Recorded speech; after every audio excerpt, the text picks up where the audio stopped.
would you take immediate action? Because George Bush did, and a lot of people criticized him for doing this stuff. Well, he did so, right? And he actually stopped these guys, and it found out that it was connected to Jose Padilla.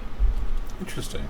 So what was the question? You know what I mean? Would you be willing to take action against people like these that had credible conviction attempts like this where people reported them? Yes, especially if they're reported by agencies like the TSA or like agencies that are, if they're reported by agencies, that we definitely need to take immediate action. Yeah. So why wasn't your response taken seriously by your his your commanding response officers? was taken seriously. Okay, good. And he It definitely was, man. They had the FBI took full response to that because there was 7 people actually on that plane that were asking really odd questions about like nuclear materials and bombs and everything going on in that plane before it actually happened. And one of them actually admitted to having involvement with government figures, which they cleared him to go through there. He was asking how that was possible. Really? So I know that you listen to a lot of videos about stuff that really happens, and I've never actually talked to anybody about this, and I was one of the people that worked for the TSA that allowed for some of these things to go through, and I reported some of this to the FBI, and they were actually the ones that reacted on the Jose Padilla case. Right. But it's just really weird that one of these guys actually came through and knew stuff about the government that he said they would allow him through without any questions being asked. Well, you remember That's you remember the panty bomber situation, a similar situation where Panty bomber. What? You remember the panty bomber incidents that kind of triggered the whole rapid scan device legislation and put that in play. The panty bomber problem that occurred 6 years ago was actually a very isolated incident where someone was accused of wearing a panty bomb. And he apparently tried to detonate it in the seat of one of the planes, and it turned out that since the TSA has installed the rapid scanner, there has been no one stopped entering the country with a panty bomb. So it came to light that this man was waved through. He had no passes, no passports, no license, no citizenship papers. He was waved through by a man wearing a white suit, allegedly.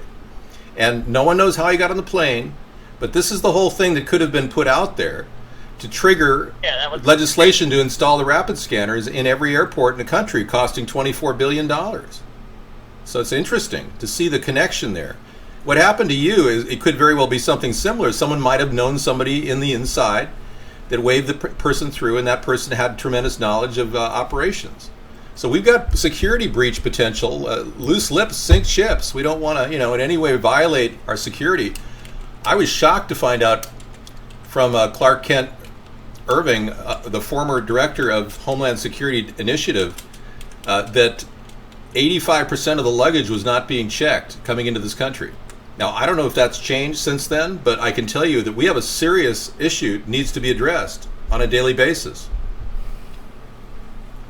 What's your take on that?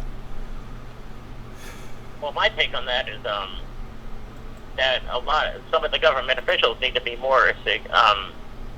Actually, what Obama said was obscure and releasing some of the truth to the people. But when they ask questions, they keep lying to them and throwing them, I guess, what you would call a curveball. Actually, I'm telling them the truth that yes, we have stopped multiple people within your cities. Oh, we have. Oh, okay. And a lot of them won't tell them that. They get quiet about it and say we're doing all that we can, but they won't tell them that there's actually been stuff going on. Oh, okay. A lot of people have a negative viewpoint on the TSA. You know what I mean? When they're actually doing a good job, they're stopping a lot of people. You're the first person you're the first person we've ever had that is kind of coming to the aid of the TSA in this discussion, because most of us haven't flown or don't like flying because of the harassment that we feel, and we feel that there's a huge trade-off to be bothered by radio scans that don't necessarily work, that may cause low-level radiation to our body. We are a little bit bothered by pat-downs where you feel our genitals. So, and how many lawsuits does the TSA have pending of them violating the personal freedoms of individuals standing there? So, I mean, there's a lot of people that are angry at the TSA. Somebody actually hijacking a plane taking off from American soil.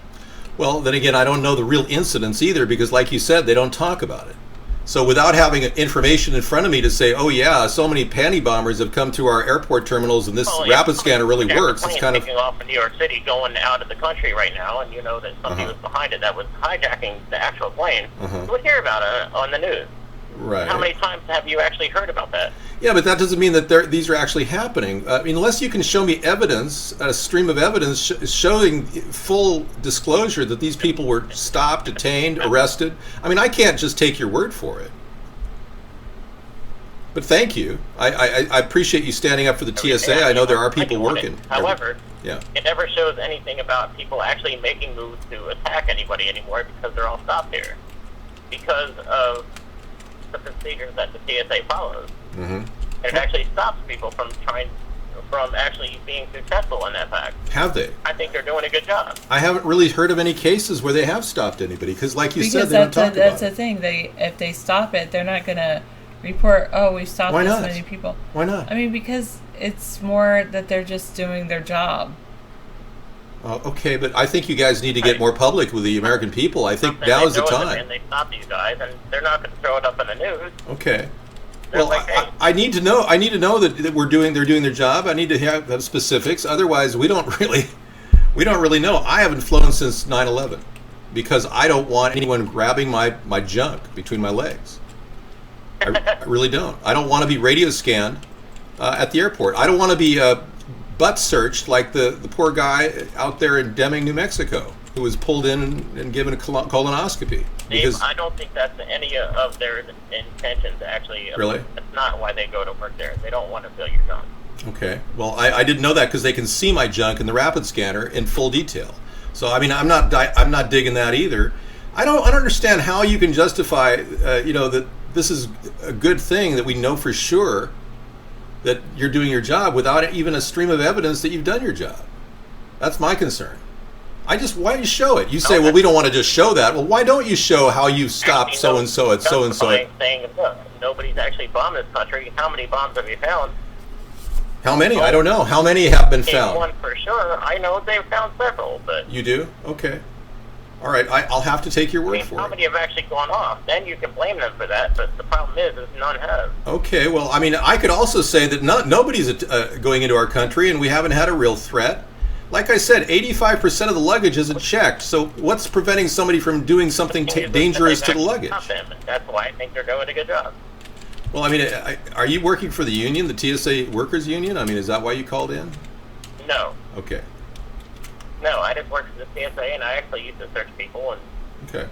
I used to interview people, and I would, search a lot of the foreigners coming into the country, and I would do background checks on people, and it was just my job to make sure that everybody was being taken care of.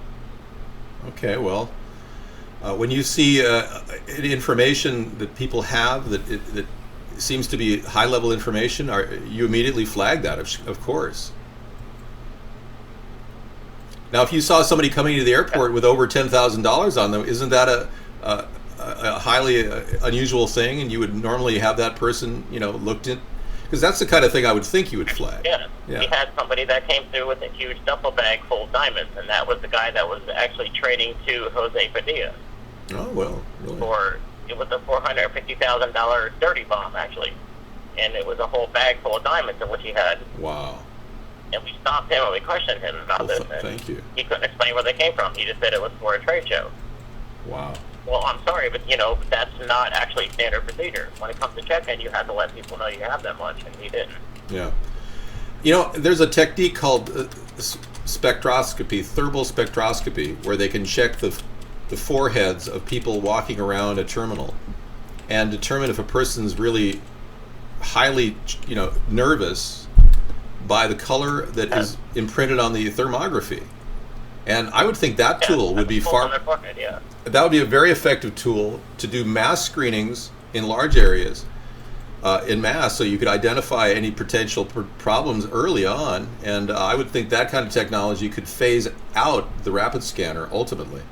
See, I just don't see the point of putting low-level radiation across a person's body and looking at their body parts and violating their personal freedom in order to provide safety and security for our nation. And I don't know how many cases are real that you're describing to verify what you're saying. So I can't really jump on board that because, like you said, you don't even report it. You know, so honest opinion of most of the people that work there is they agree with you. I mean, most of us think that's ridiculous. It's like we don't care about.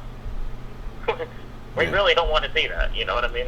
Well, you may see a big backlash because I'm planning on phasing out the TSA. I plan on phasing the TSA out by bringing in plainclothes military operatives like National Guards and Coast Guard men and women. I would like to see less. I don't blame you. You don't blame me? Oh, great! Oh, because I personally think that's a violation of your civil rights. It is because they shouldn't have to take the full body view. Yeah, I think so too. But I mean, if they can even just blow you through the sensor that has like a smell of you know, it blows the air through your junk or whatever, and tells if you have any C4 on you. Yeah, I've heard it has false readings. A picture view. Yeah, I agree. You could get a false reading from a guy who's been at a gun range that day.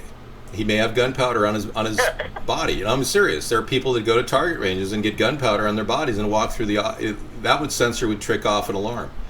But those are good technologies, but they're very expensive. And I thought the $24 billion price tag for TSA was very expensive as well for the rapid scanners. Yeah, it's a waste of money. Yeah, it was a waste. That system certainly is. It's a waste of money. Yeah.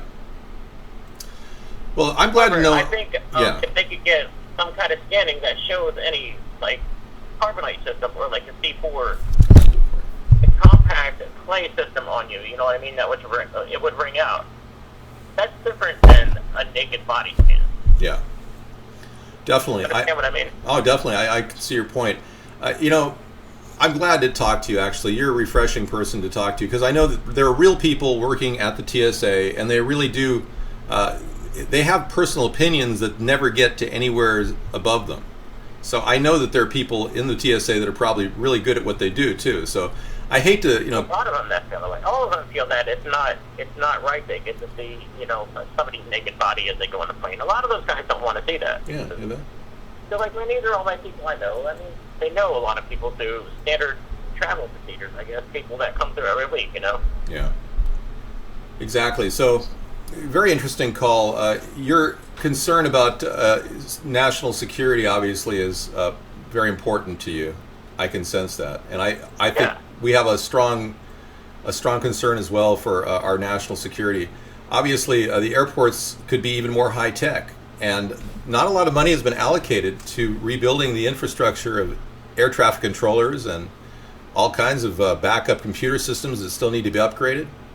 I think we could really make some improvements in that area. We really could. I was thinking of a redundant system that was built like mobile homes and then produced in one location and spidered out to every single city in America with crews that are trained centrally and then spidered out. Basically, you get a job near you. You'd be trained in the system and you'd be like the lead air traffic controller at a particular airport, and you would be able to be trained on the new system. A redundant backup, which has much higher tech equipment. I think we could do that and build it within the Superfund. The FAA Superfund has, I believe, $25 billion that hasn't been tapped into. They borrow against it, but they've never tapped into it. All right, great. You know, we've got a lot of potential aircraft disasters. I hear there are like 800 near misses a year, roughly. I think it's amazing that the guys that are doing their job right now keep that from happening, actual collisions. So I'm really pleased with the success rate of the airports. You know, I wanted to ask something of your personal opinion, actually. Since I was in ACT years ago, I also served on the fire department. And on September 11th, right? Yeah. I woke up this day. And I saw that there was no Air Force protecting our country at all. None of it. It was like they were all gone. Yeah. And it crossed my mind, this is bullshit. There's somebody on the inside. This is an inside job, whether it was Bush or somebody right below him. Somebody was behind this. And this is bullshit because who's stopping these people that are doing this? There was nobody stopping them. Yeah. And, you know, they came up with excuses where they were saying they were running drills, this and that. Right. But you know, as a leader, that if they were running drills, there's only, a quarter of their force that they commit to this, right? Right. Where was everybody else? Yeah. You know, I had enough connections to know when I saw this stuff going on TV. Right. And I heard the explosions going off in the background, that there was gas explosions going off. Yeah. And that's what actually caused the building to come down. Yes. I mean, Why have all these videos been actually taken off online where everybody looking up this stuff, it's not even there anymore? Do you know what I mean? Yeah, no. And, anyone who raises objection to the official report of the 9/11 Commission report is considered a whack job, and they're called truthers, and they're belittled in the media. And people like Bill O'Reilly won't even take the question. They'll knock you off the show if you even raise a question about it. But you're right. Larry Silverstein said, pull it. It was Building 7, was not hit by any kind of a plane. It went down. No, it wasn't, but it went down. Yeah. And the official story from the 9/11 Commission report did not even take into account demolition or explosions, and there were all kinds of eyewitnesses at the scene claiming there were explosions going on. So, yeah, that's another huge question. I was on duty that day outside of MacDill here, which is Airport Central. There was no activity. Nobody did anything. Right. Yeah, so you were at the heartbeat of the American defenses, and nothing was going on.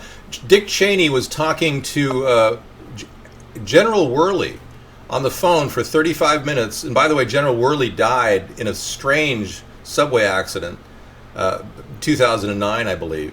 He and his wife died. 9 people died in this weird subway accident. No one could explain it. It was like somebody hijacked the subway and then drove it into a wall.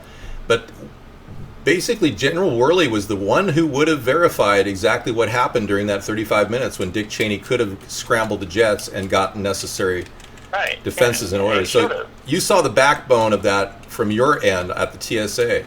Yeah, very good conversation. It's rare to get a conversation as good as the one we're getting in our show right now, everybody. From somebody who knows more than most. The point of view of somebody that was watching the main jet take off, they were all grounded. They were all grounded. Whole fleet of them sitting there. Wow. And they were ordered not to take off. Yeah. British Columbia just had a 6.7 earthquake. Thank you, Panther David. We'll see what that's going to lead to. That's a pretty big earthquake. Okay, and Medium Ruth says East Ukraine militants confirm they are detaining a U.S. reporter. British Columbia? All right, Dave, I'll be in your room then.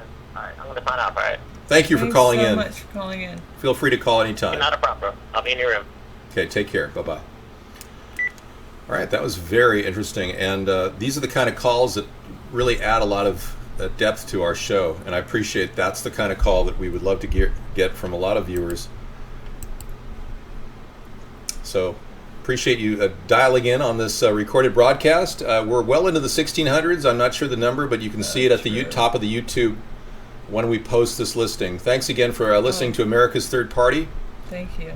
We're here every night, 6 to 9 Pacific time.